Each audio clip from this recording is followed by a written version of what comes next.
Welcome to your NFR lineup. I'm Sydney Blanchard, and here with me today I have world champion barrel racer Nelly Miller.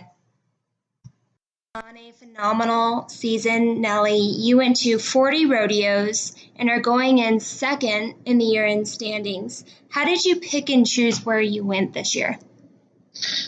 Luckily, we had a really good winner, and that kind of allows you to set your year up differently. And so winning Houston was huge for us, and it just kind of took the pressure off early in the season so I can just relax and go to the ones that I knew my horse would like to go to.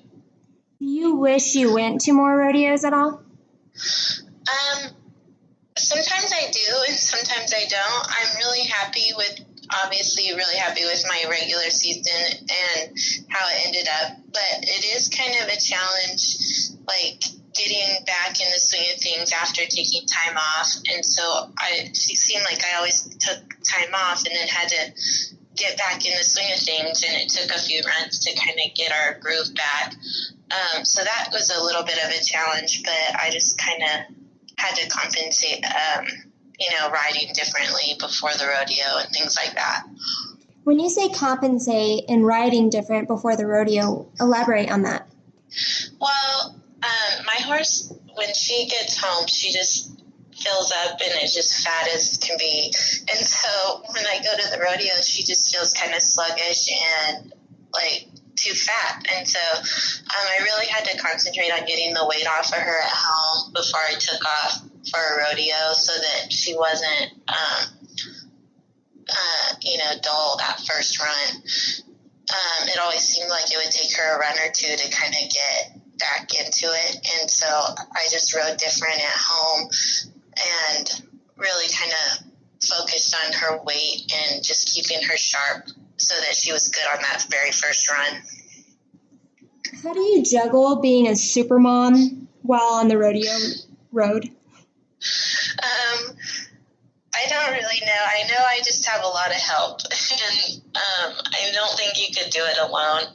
It's a lot of fun having the kids, but it's also a lot of work, and I usually have somebody with me. This summer I did take one of my kids by myself, and it was just a lot of fun having that one-on-one time, but it kind of makes you nervous when you get to the rodeo trying to look for somebody to watch them or things like that. So it's always nice to I either have my mom or my husband usually with me to help with the kids, and then it's one less thing I have on my mind while I'm trying to run barrels. That's definitely added pressure when you get to a rodeo and then you're looking for somebody to take your child. You might be running late. I don't know how you did it.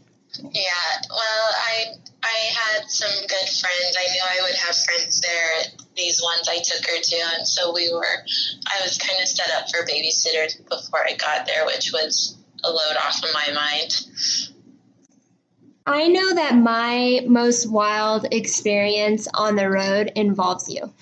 So tell us about your most wild experience that has happened to you on the road. Well, I'll just tell this story, but that was probably my wildest experience too, was with you.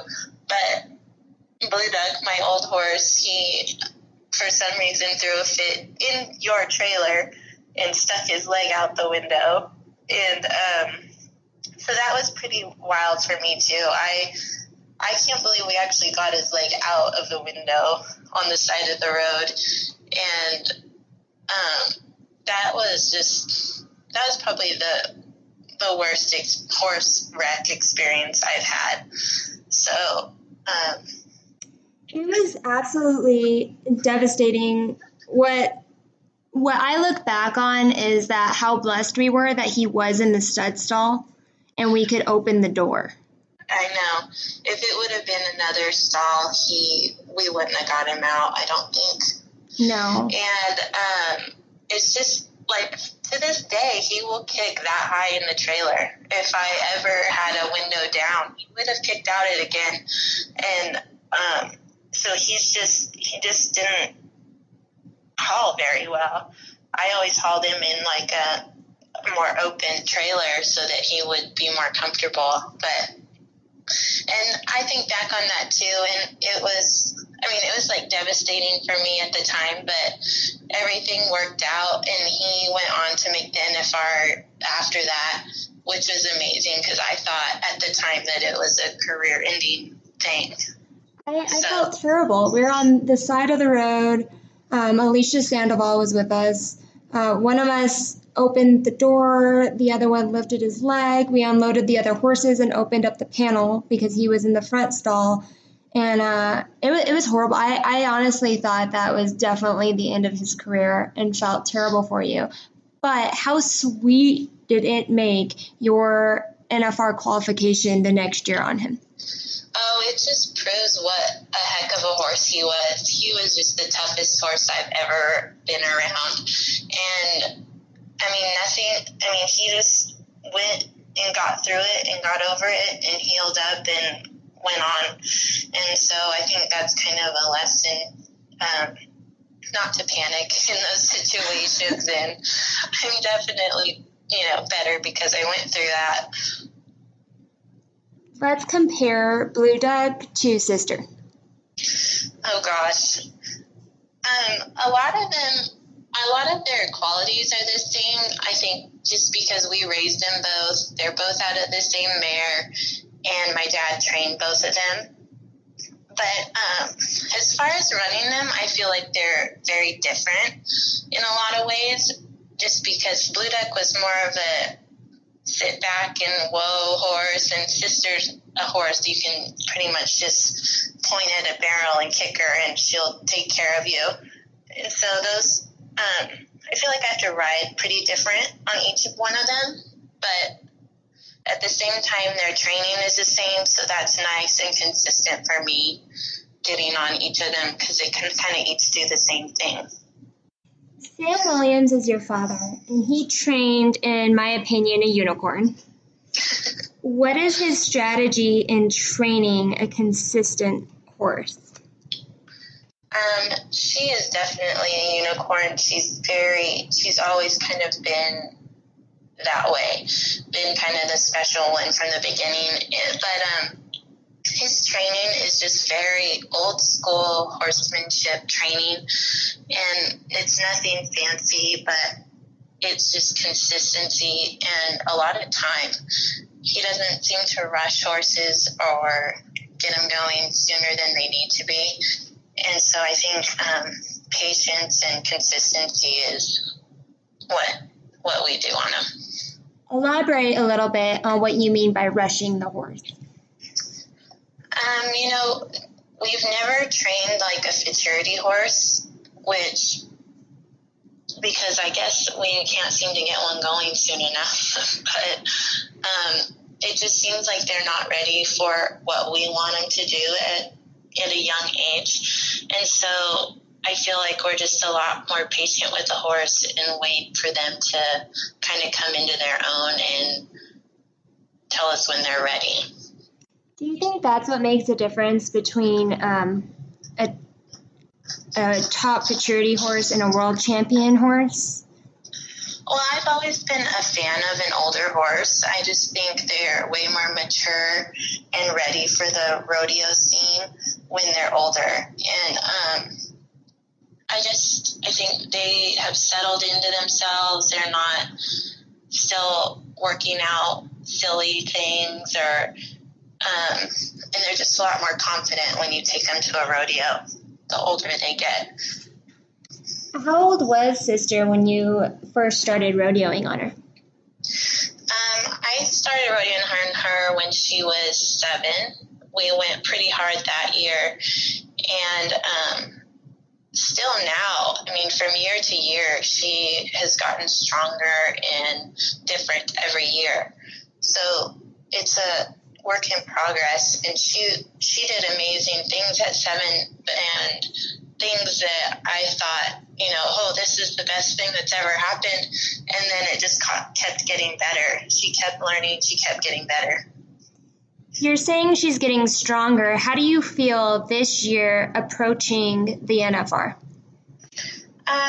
I feel good.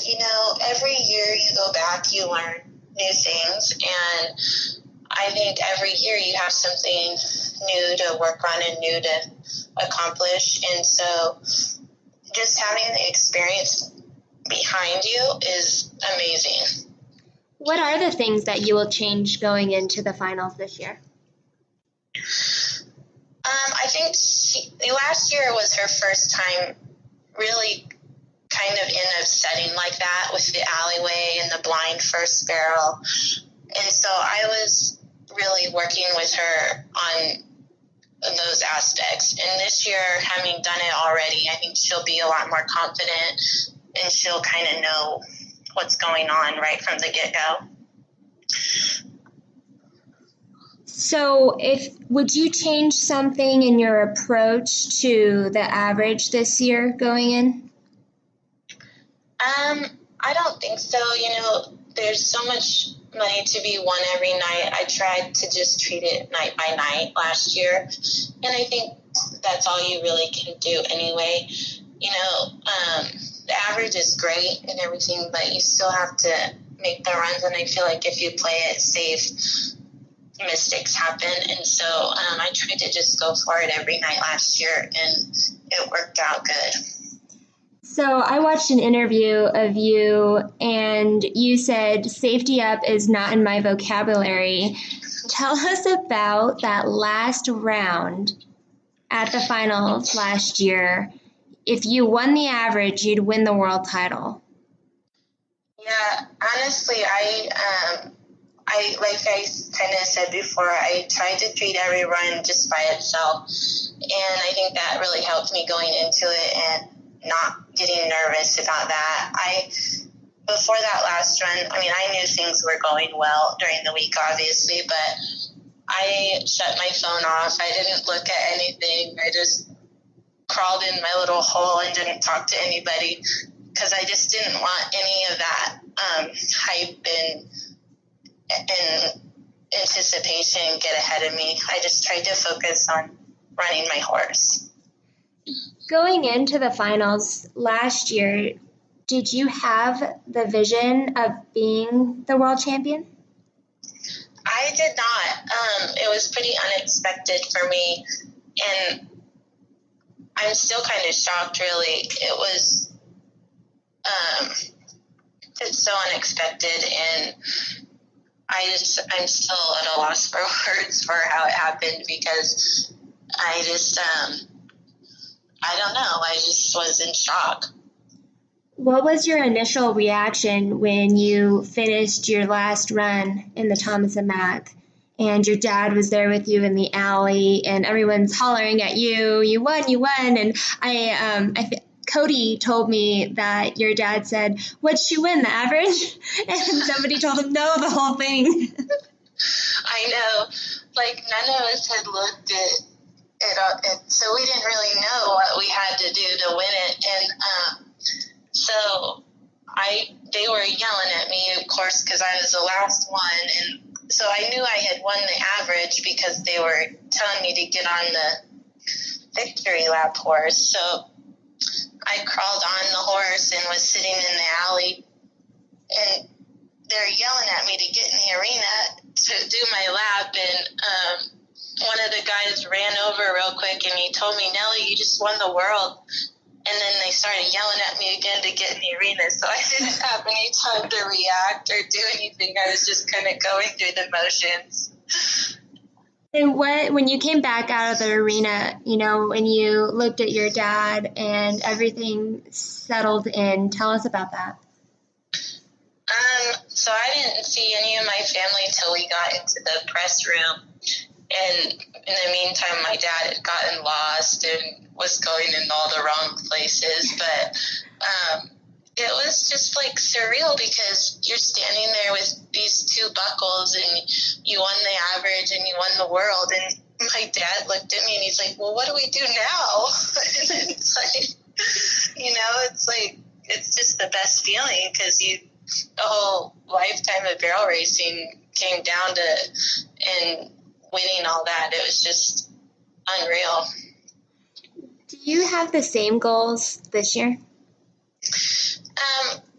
Yeah, I mean, of course it would be nice to have a